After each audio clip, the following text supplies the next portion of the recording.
Welcome back to the iHealth channel, iHealth Radio, the Biz World channel. We're your host, Hurricane H. New day, new show, a different angle, a different topic. When I talk a little bit of business, entrepreneurship, a beautiful story. I'm going to call it that, and then we'll leave it at that. And we're going to talk about, stuff that is helping people, assisting people, and so on and so forth.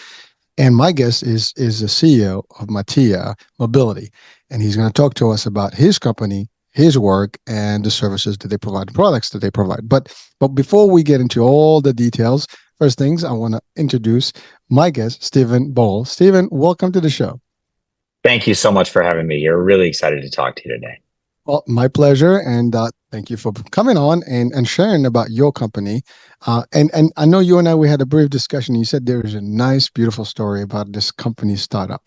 So let's talk about that, because there's always that, and then what got you into it in the first place, and then we'll take it from there. You bet. So it was about 12 or 13 years ago. I saw on a video on a tech blog called Gizmodo. And it was a hand-built device for a paraplegic to get them standing on their own. And it was obviously hand-built. It looked kind of crude, right? But I was fascinated by it. And so it was a video. I found a way to get to the company. I sent them an email. I said, I'm fascinated by what you've done. Let me know if you have any interest at all in help bringing this product to market, some industrial design, product design, financing, anything at all. I'd love to help you get this product to market. Well, they went viral. Now let's put ourselves back to a time when viral was different than 30 million TikTok views, right? So 13 years ago, viral meant they got 1,000 emails. And those emails were really from patients, right? Because things make their way around the disabled community very quickly. This was really a life-enhancing product. And they got about 1,000 emails, mostly people saying, how do I get one of these things? Which they weren't for sale, they're regulated. Mine said just what I said. This is a fascinating product. I'd love to learn more about it. Well, I was lucky because this product was built in a robotics lab in the University of Turkey in Istanbul, Turkey, by two young fellows, Necati and Enes, the founders. They worked in the robotics lab, and they built it for a friend of theirs who was paralyzed. The sister of one of them had gone to Pepperdine and had heard of a company that I started in 1998 called Coupons.com. Now I'm dating myself here, but Coupons.com ended up going on to be a public company, changed its name to Quotient, a Silicon Valley company. I ran that company for almost 25 years, but she had heard of that. So she wrote back a very nice note. It basically said, no, thank you. It said, dear Mr. Boal, thank you so much for your kind note. We'll be at a prosthetic device trade show in Leipzig, Germany in 2 weeks. Feel free to meet us there. Very sincerely yours, Aisha Hirokoglu. Throwing down the gauntlet. Like, thank you very much, but no thank you. Well, the good news is I traded on my 8 minutes of Coupons.com fame because that's the only response they sent out. Little did they know that I called my business partner, a fellow by the name of Paul, who lived in Sydney, Australia. We'd done a bunch of companies together. And I said, Paul, this is right up our alley. It's hardware, it's software, it's regulatory, it's cross-border, it's a medical device. We've never done anything like this. But if we can make this company profitable, we can do a world of good to people. Let's go to Leipzig. So Paul flew from Sydney, Australia, and I flew from San Francisco. We landed in Berlin. We took a train to Leipzig, and we met these founders at a trade show. And this is where it gets interesting. So we meet them. They're young. They're excited. We think the product's great, but what do we know? Talking to them, and in rolls a lady in a wheelchair with a translator. She was from Leipzig, Germany. She spoke only German. And she rolled up and she wanted to try the product. We had a doctor. They had a doctor with them, and the doctor checked her blood pressure and her knees for atrophy. She hadn't stood in over 10 years. I mean, in a chair for 10 years. And it was close whether or not she'd be able to use it because there was some atrophy in her knees, but we did. We stood her up. When I say we, I'm taking pride in this, but I just watched. And she stood up, and I watched her face change from a dour look to a surprised, happy, eyes wide open, big smile. And she took off. She was gone. We didn't see her for about a half hour, 40 minutes. She was just riding around the floor of the trade show while we were getting to know the founders and having a good time. Anyhow, she came back. We got her out of the device and back into her chair. And I said to Paul, some great market research. Do you mind if I ask for some questions? The guy said, absolutely. And so through the translator, I said, what did you think? He said it was life changing. And I said, would you buy something like this? She said, how much is it? And I said, I have no idea. I don't even know if it's for sale, but I don't know, $25,000 US. I don't know, it's way too expensive. I don't know, $10,000 US. I don't know, it's way too expensive. I said, 5,000 US. I don't know, way too expensive. I said, how about $1,000 US? No, I can't afford that. And I said to the founders, I said, look, I don't know if this is ever going to be a commercial product. I don't even know if we're ever going to get involved with you, but whether we get involved with you or not, if this is ever a commercial product, I want to buy her the first one that comes off the line. I just want to buy it for her. And they agreed. And I said through the translator, I don't know these people. We just came to meet them. You seem terrific. They seem terrific. If this is ever a commercial product, they've agreed to let me buy this for you. I'll buy it for you. And she got cross, angry. It was a very angry look. And she was talking to her translator, and it translated that we were making fun of her because she had no money.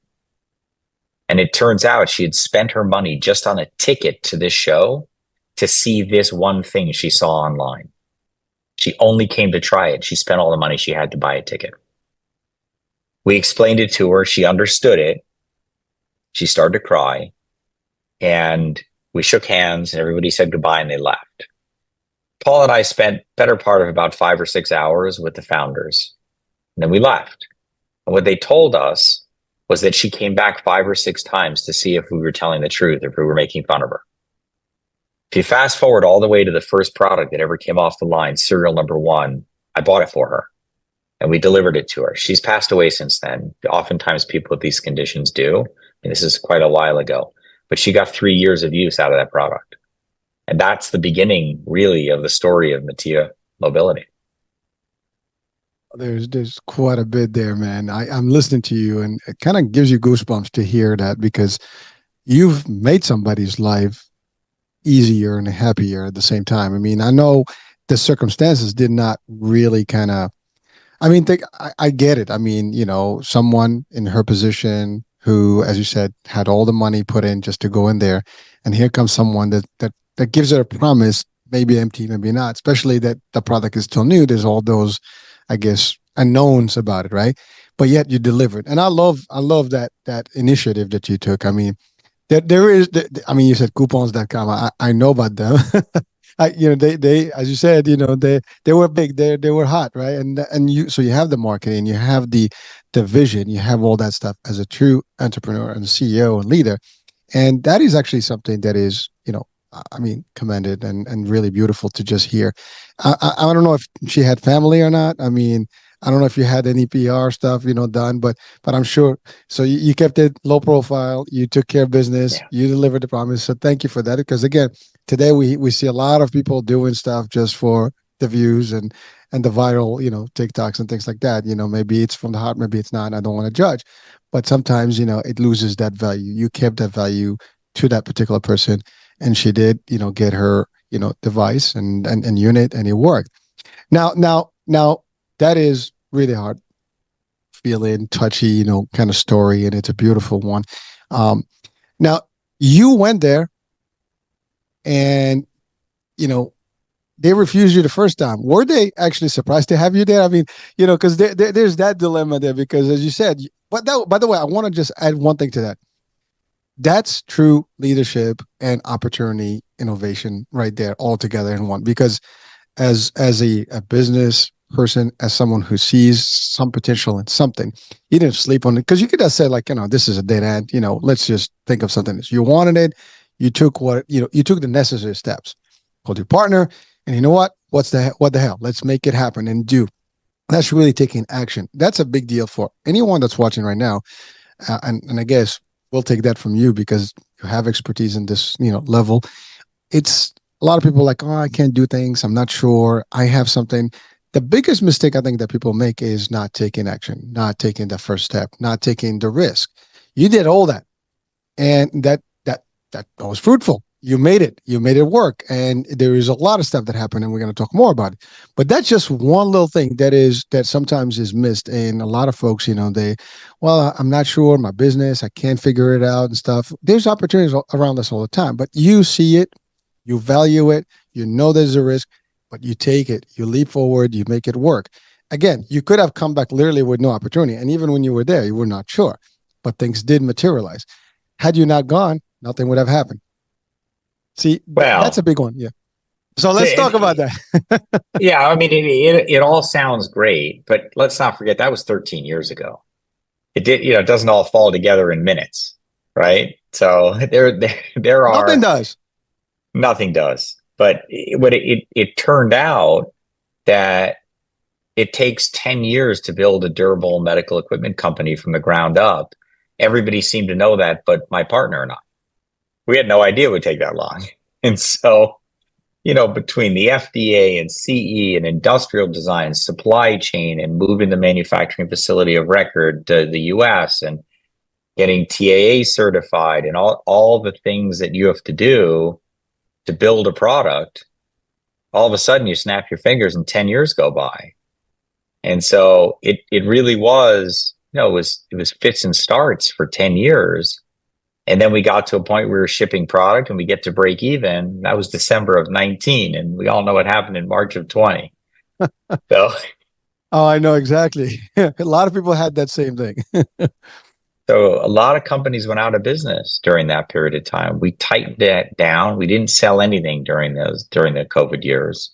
These patients are at risk. We just worked on the product and refining it, and came out of COVID and went to raise some outside capital to start to build the company up again in the worst capital market in 13 years. So it took over a year to raise capital. We raised the capital earlier this year, and we've gone from one salesperson to 10. We're starting to build the business the way it should be built. But it wasn't a high five, everybody, now let's go. Right? Well, Steven, that's a big thing, because again, from the business perspective of discussion, people see, the companies and where they are today, but they never really deep dive and look at like what it took to actually get where you are today. Anyone out there knows that there's no such thing as overnight success, yet we are impressed by success all the time, but not knowing that it takes 10 years, it takes more to build anything. I mean, that's worth, especially something that is, as you said, there's regulatory involved, there's this, there's that, there's design, there's all these things. It's a complex process, right? And complex industry as well.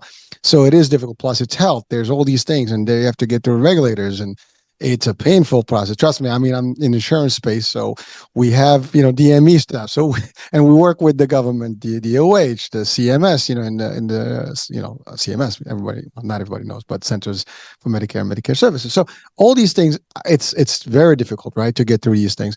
But you're right, again, then no one expected a COVID, pandemic or a pandemic at all. And just when you're like, yes, we're ready, boom. And as you said, many did not make it, and it's very difficult. Yeah.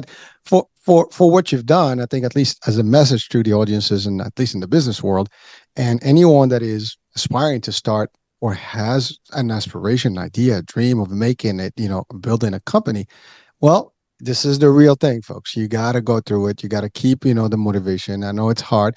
You got to be disciplined about it, and then you're going to go through the motions. You've generated capital over and over to try to keep, and sustain the company. Because again, you need all that stuff. It's not easy, but that's the thing.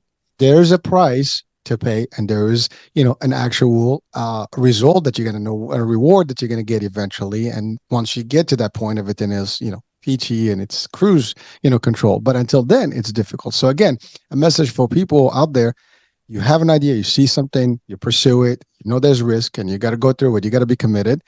And no matter what, you get phased, things are going to happen. And that's actually a rule. It's a rule. Literally, it's a law.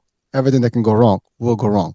It will. And I know that for a fact. I mean, listen, I guess company build after company build up. I mean, I've been there. I know it. I've had a few. Some succeeded, some failed. Well, they didn't fail. We just kind of refurbished them or turned the things around. You learn from your mistakes, as we say, because I don't believe in failure. I believe in just learning experiences. and you move on, but you continue and you keep at it, and it's difficult. It's not easy. So again, thank you for sharing. I mean, that's a real core of what business is about. Yes, we all applaud, and for the successes and all these companies that make it, but there's a good percentage of businesses that start and never finish, and a lot of people put a lot of money and effort and time to get places, and sometimes they don't make it. And it's a difficult world out there, and things are real, especially in an industry, for example, such as yours. It's pretty tight, it's pretty limited. There's also engineers, there's competition, there's all these things. And also the idea that you brought everything from overseas to the state, that's got to be a nightmare. Can you just expand on that? Because for some people, they may want to have an idea and bring it here. Maybe it's easier to take it the other side. I don't know. So what do you think of that? Well, I'm no expert in taking it the other way, but the VA buys from us. So we're approved in the Veterans Administration under the prosthetic device provision. We meet the qualifications of a prosthetic, and so to sell to the VA, you need to be TAA certified or certified under the Made in America Act. And so that was part of it as well. We wanted to make sure that we could service our veterans, and the only way to service our veterans is to be compliant with the TAA Act. So that was part of our motivation. There's an awful lot of wounded warriors and people that can use this product, whether it's spinal cord injury, another form of injury, or even disabled American veterans who develop things like MS or ALS or other neurodegenerative diseases that affect mobility. So that was very important to us. And so we built a manufacturing facility. We have a 13,000 square foot manufacturing facility in Salt Lake City, right near the airport. We still do research and development, some R&D work, and some sub-assembly in Turkey, but we do manufacture fully in the US. So now let's talk about that. Mobility is I mean, it's a pure thing that we all love and enjoy and we want to keep up. But it happens, as you said, there's a lot of circumstances that can take that away from me. Now, I can tell you personal experience. My father he passed on, but before that, he was happy with us hanging out. He took a flight, and at the airport, he drops from stand-in, and we didn't know what it was. Turned out to have to be cancer stage 4, and he's already lost his mobility, and he got paralyzed a week later. So I can tell you, it was a brutal thing, and having him on a wheelchair was not an easy thing. Now, this is just an example, and now he didn't live a long time beyond that, and it was a few months. But a lot of people suddenly can have an accident. That can happen. This stuff, cancer and all these things, they exist and they're part of today's life, and they all happen. So it can happen to a lot of us. War happens, we have them, they exist, and we have these problems. Earthquakes can happen. I mean, disasters can happen. All these things can happen. And diseases are on the rise, on an incline, right? So these things, so mobility is important, and it's very difficult, to manage. I mean, you can have scooters. I mean, there's all kind of ways to do this, but the idea of you standing up as an exoskeleton, device that's going to make you almost feel, your life the way you want it. I mean, everybody would pay whatever it takes if they can to do that, to be exactly how they always were performing before they get a disability, in that sense. So it is, we take it for granted when you don't have that problem, but when you do, and it's something that affects you or someone dear to you, you want to have a solution that can make a difference in their lives. You said it, the lady, she just that was amazing. Just the face that you described. By the way, I think I have seen a couple of these videos online where people actually are excited about standing up for the first time. I'm not sure if they're your product or not, but I've seen a couple of them. I mean, I maybe they are. I just did not connect the two dots, there. But the idea is it's amazing to know that you can make that kind of impact on people's lives. I mean, the idea to move, to be mobile again, to do things a lot easier than you would if you didn't have the device or the ability to get access to one. That's the other one. So thank you for sharing some of that. And now the development part of it. Now that takes a lot of. Well, hold on. Before we get to the development, okay, let me just add one thing in. Yeah, when when you're able-bodied and you see somebody who's in a wheelchair, is confined, not someone's got a broken leg or broken hip, but somebody's confined to a wheelchair, stroke victim, accident victim, whatever it is. You want them to walk again. That's your instinct. You want them to walk again, but they don't want to walk universally. It's not what they want. Walking's hard, right? Can't imagine an exoskeleton with sticks that you have to direct or move around. That's not what they want. They really only want two things. This is universally what we hear. They want to be at eye level.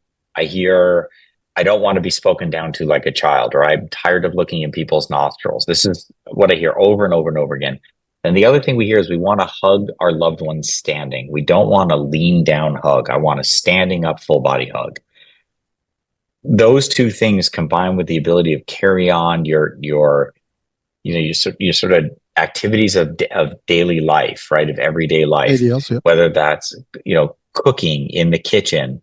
Somebody in a wheelchair will tell you they don't want to get spattered by bacon when they're eating. I don't eat bacon. I don't know what the spatter is like, but when they're cooking and they're in a wheelchair, they're spattering oil. When they're standing, there isn't. What this device from Matia is designed to do is to get you standing on your own and mobile. And so it fits in non-ADA space. Workers' comp pays for it because you don't have to retrofit your home. You just need a ramp. It fits in a normal kitchen. It fits in a normal pantry. It's a very, very small footprint. And the beauty of that is the way it was designed, and this is one of the big design principles from the founders. If you have control over your body, you can use the bathroom on your own. You don't need an aid to take you to the bathroom. Because of the way you get into the device and out, and the way a sling works, you can actually back yourself up against the toilet and lower yourself over it on your own. So from a dignity perspective, that makes such a difference to somebody who's confined to a wheelchair. It also has a remote control. You call it over to yourself in the morning. So you don't need an aide to come to your house and get you out of bed in a standing frame. You pull it over with the remote control, you swing your legs over into it, put the sling behind your back, lean on it, and it lifts you up automatically. So it's those quality of life, the dignity and quality of life components that are really, they're almost indescribably important to people who have had an injury or have a disease that's impacting their mobility. Well, thank you, and that's a big point because there's physical health, there's mental health, and this touches on both. And you're right, the feeling that you are talked down to, the feeling that you're not able to stand up in the same fashion that you were, and as you said, talking eyesight, the feeling to do certain things, stand up without getting the splashes and all these things that you'll have from, it's completely, it makes sense. But here's the one thing I want to just commend you again for, just listening to you, is that you said something earlier about asking the question about doing that research, right? And just asking the question, what would be the price and what would you do? So that was one. The way you present and just the idea now of things that you hear over and over. I mean, you're doing the due diligence to know what people are looking for and what they want. And that's actually a beautiful thing to know, that you're not only just creating a product because you want to sell the product, but you want the product, as you said, to bring people what they're, freedom, the life, the dignity piece of it, the quality of life, as you stated, back to them. And that's a big thing. And by the way, that quality of life not only is going to be for them, but also for the people that love them, because, that whole interaction is going to be different when someone is cheering up and in a better state of mind, and, they're really feeling a little bit better. I mean, obviously it's never going to take, the brunt of what they're really going through and, the actual disability concept. But the fact is, at least they are better than what they were in circumstances. So you're making a big shift in their lifestyle and their ability to maneuver and just work. And I love what you said about it, where you can just call it to come to you. I mean, that's actually a feature that is awesome. And frankly, that is genius, because, if you can't really go to the device, it will be harder for you to transfer from one to the other. If you have the ability to get this thing to you and be able to fit into it, and you said the sling, which means you basically pull yourself into the device. Now, I haven't seen the actual, picture of it. I'm going to look it up, but, and we'll have it actually so we'll have the description, the link of your site in the description of the show. So we'll have access to people so people can see, and I'm sure there's demos and things like that there, but that would be great to look. Now, here's a funny thing, true story. I have it on one of my old phones in my notes, the same idea, because that's something I thought about a long time ago. I never materialized, obviously I couldn't, but the idea is like, what if we have something like that? And this was before we started seeing, more, devices. And I know there's a few of them that came out in the last 2 decades, but now we have one. So that is, maybe I couldn't do it, but I have someone that actually, so it feels great just to know that there's something out there that is making it happen and people are changing their lives using these things. So again, thank you for doing it. I mean, it's a business, but I love when businesses are not only just to make the money, because that's what we create business for, but it's also to have a purpose and a service to people. And I think that's really what it is. When you have value that you offer people, your business is meant to succeed. And I know you guys going to do better and better.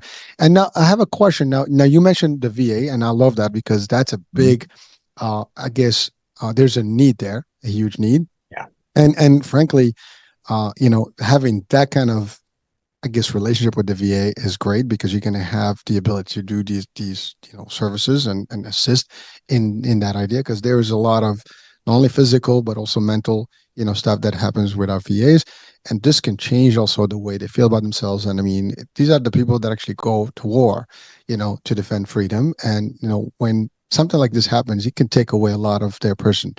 You're bringing that back to them, so thank you for doing that as well. So now I know the question of cost came up as you were asking, and now I'm just gonna shoot from the hip on this one.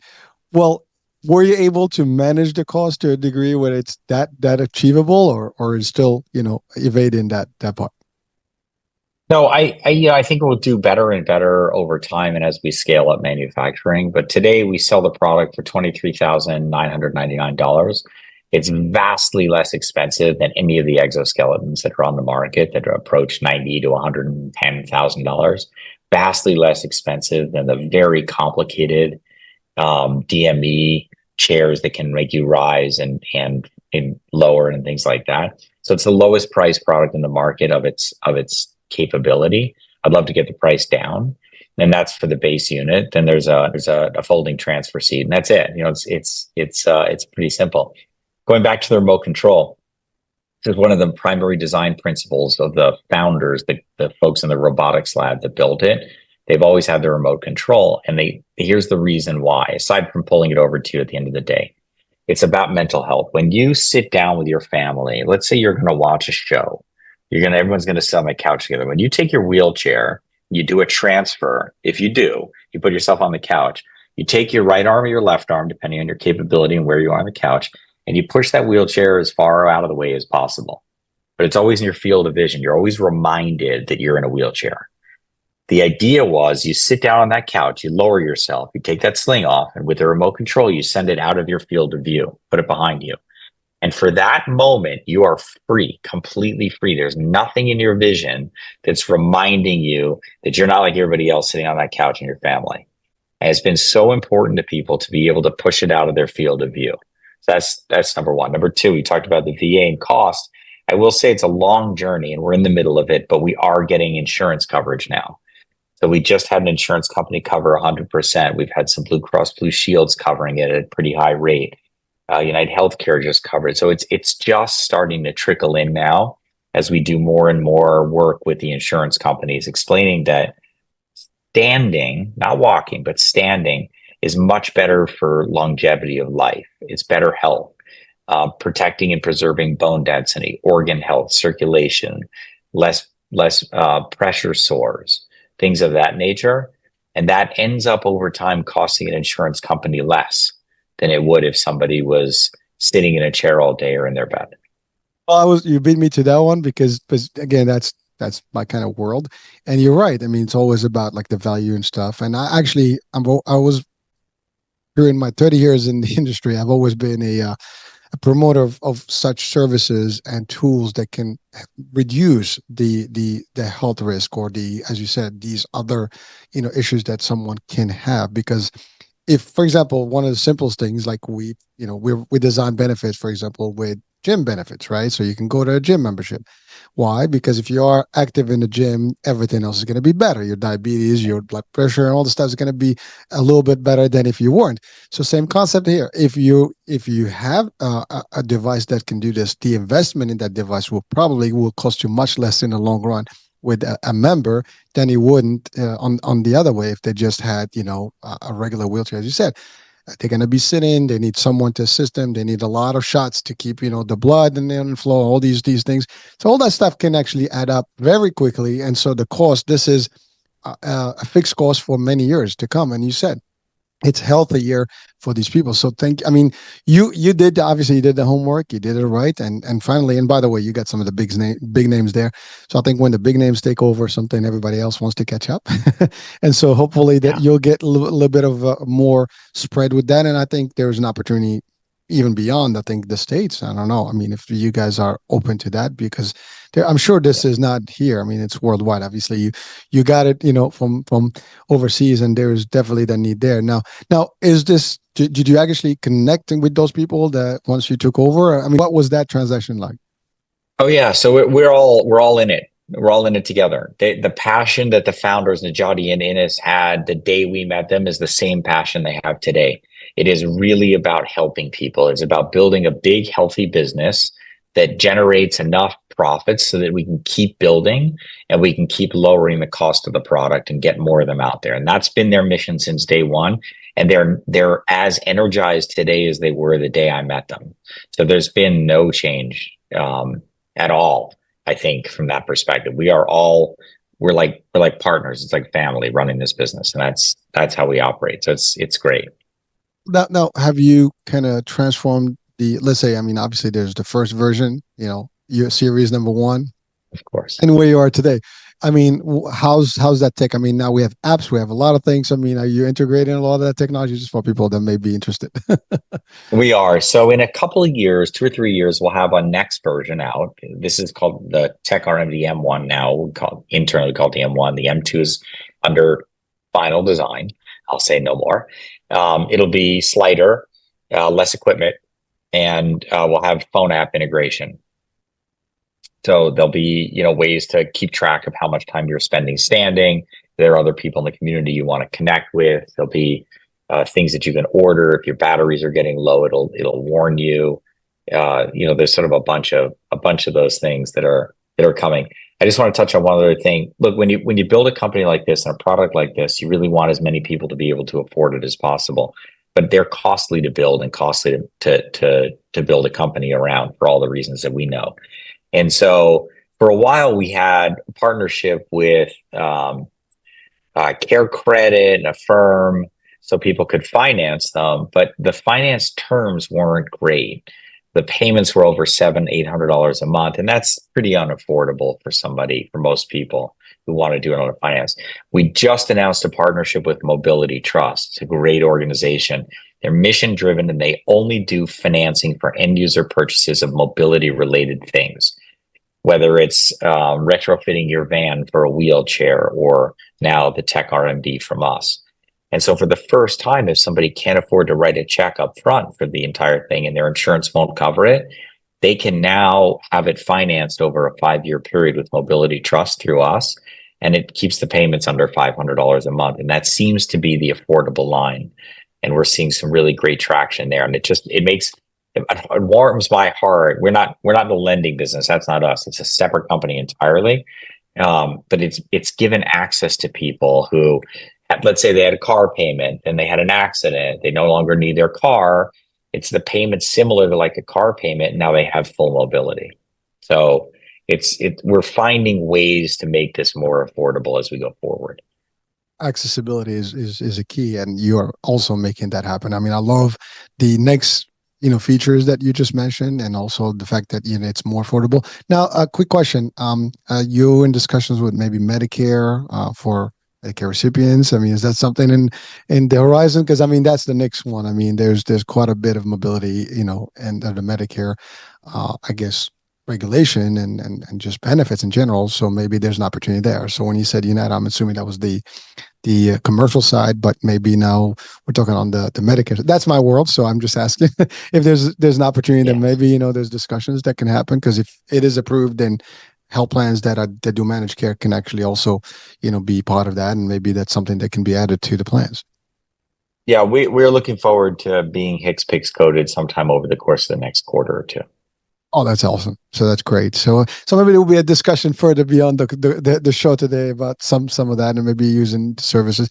Because again, I mean, this is definitely DME. So I mean, every health plan out there has a DME, I guess arsenal of things that they use. And so this could be just added to that as lineup of products that are available to assist and give accessibility.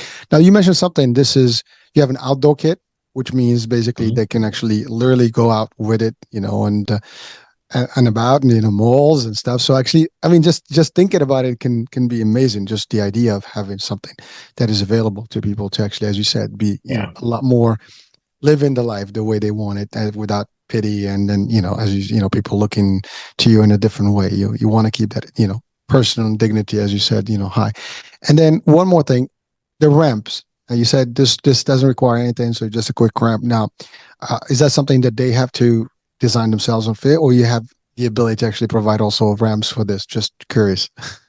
No, we're not in the ramp business, but that's a very it's a very standard. When somebody's in a wheelchair, they have a ramp. That's really the only way Okay. to get into your home, unless you're in an apartment building, which is a little bit different. But so, for example, workers' compensation, it costs about $60,000 to retrofit your home if you are wheelchair bound, and so workers' comp typically will pay for that, lowering cabinets, widening the door frames, lowering, changing the plumbing, the electricity, making sure everything fits, making the bathroom wider, and putting accessibility braces and things like that. You no longer need that. And so for the cost of a ramp, which is probably $8,000 a wood ramp, and our product, you're saving about half the cost of retrofitting a home, and that person is going to have activities of daily life in a standing position the way they always have. So it really is just it's a really good fit for people on the economic side as well. Well, you're innovating in the world, and obviously this is the next level generation of where people can actually have something of better mobility. And as you said, I mean, there's nothing more than having your ability to do your ADLs on your own. And you said something that's important, like you don't even need an aid for these things because you can do it yourself too. You can do yourself and stuff. Now, one thing is going to be asked is warranties and things about that, because I mean, ultimately this is a big investment. How does that work? Maintenance and all the stuff. I mean, does it require a lot of it? No, what we hear mostly is a battery will go and we'll replace a battery. We have a 1 year warranty. We are considering selling an extended warranty, but we're doing some research to see if it's really needed. We're not going to sell a warranty to make extra money off people if they don't need it. It's not like, when you check out of an electronics store and they try and sell you a warranty that you probably don't need. I don't want to charge people money for things that they're never going to make money, that just not going to make Use. sense. Yeah. So we're in the middle of capturing all of our data for all units sold. We just started this process about 30 days ago, and looking at the buckets of what things cost when they happen. The thing is, the product is so solid. It's not a lot of data. It's really batteries. And the other things that happen are people can bang the machines up. So let's say somebody's putting it in their car and they crack a plastic cover, or they bang it into something. That's generally, or they break the joysticks trying to get it into their car and they forget to lower it far enough down before they put it on the ramp. Those are the kinds of things that we actually will cover in the first year. We cover everything in the first year. We want people to be happy. After the first year, it probably doesn't make sense to cover that kind of stuff because it's human error that's doing it. But we're thinking about how we can extend a warranty just to give people comfort when they buy it. We may end up just having a longer warranty on our own. Like I said, things don't break. This is a very well-designed piece of equipment that we take very seriously because it's somebody's life that's in here. They're oftentimes paralyzed. They can't feel their lower body. And we want to make sure that this is fit, snug, appropriate, and it doesn't break down on them because they depend on it really for physical and mental health. So as long as they're in a wheelchair, basically this basically can be a substitution, right? So there's no Correct. limitation otherwise. Correct. Awesome. Well, an amputee, if you're an amputee, it would be hard to use this unless you had a prosthetic leg. If you have no upper body strength whatsoever, it'd be hard to use this. It's not really designed for a full quadriplegic, but for partial quad. The original model before the M1 had a ratchet system for standing and lowering. So you would pull it, ratchet it, pull yourself up and ratchet it, and then release it. We've changed it to linear actuated motors, so you don't even need dexterity in your hands. And even if you have spasticity in your hands, you just lean on the handle and it lowers it. You lean on the other one and it rises. And so I met a gentleman who was a stroke victim, and he really didn't have use of his left arm at all, but he had full use of his right arm. And so he was able to lean left to rise, lean right to lower, and get himself into the brace with just his arm. And he was up and running. And he took his right arm and he lifted his left arm and placed it on the base, on the chest plate, and drove off. So it really is going to depend on the individual circumstance. Well, thank you. Now, is this something that needs to be prescribed by an MD, or this is something that someone can just order on their own? It does. So you can actually order it right on our website, but we're very clear we can't sell it to you. You can order it, but we can't sell it to you. We can't ship it to you unless we have a written prescription from a physician that has checked you out and made sure. Again, blood pressure and atrophy of the knees and things like that. And then we do final build for the person. And so again, because they're paralyzed in many cases, we have to measure, heel to xiphoid process, the size of the foot size, the weight of the person, and then we fit the last parts of the machine specifically for that person, so that they don't have any pressure sores, they don't have stress in any location that they shouldn't have because they can't feel their lower body.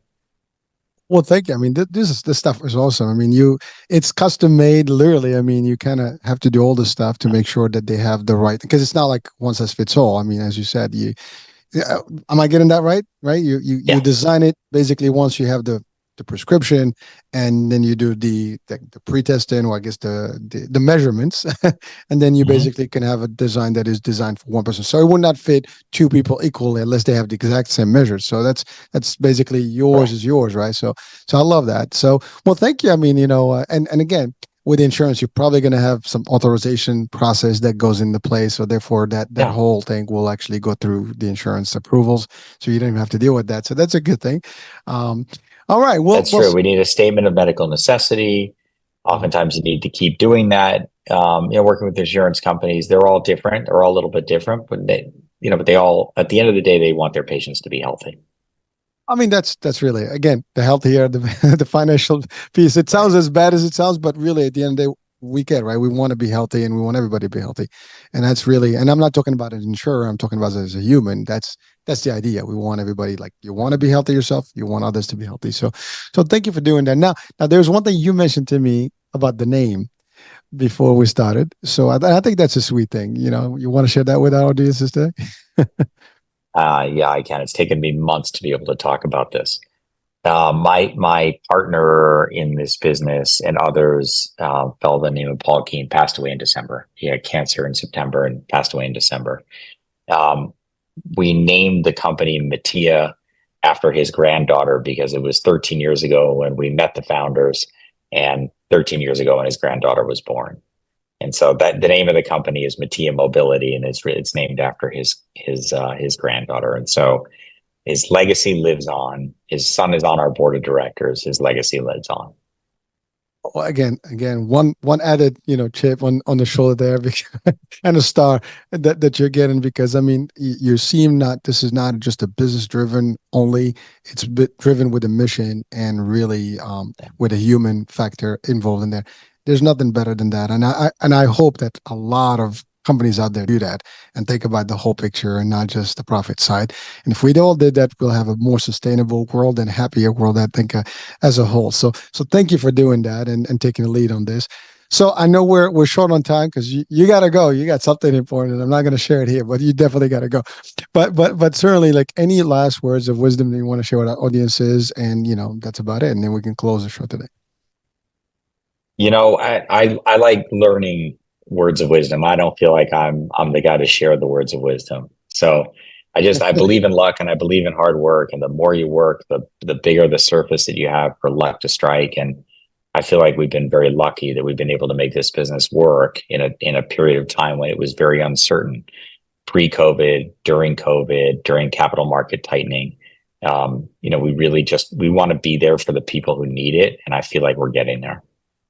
Well, you certainly are. And, again, I'm a fan, and, we're going to do whatever it takes to promote, the company and the work that you guys do, because I think it's something that people can really benefit from. So thank you for coming on. Thank you for sharing your vision, your mission, your innovation, and the work you do, and the beautiful stories with us.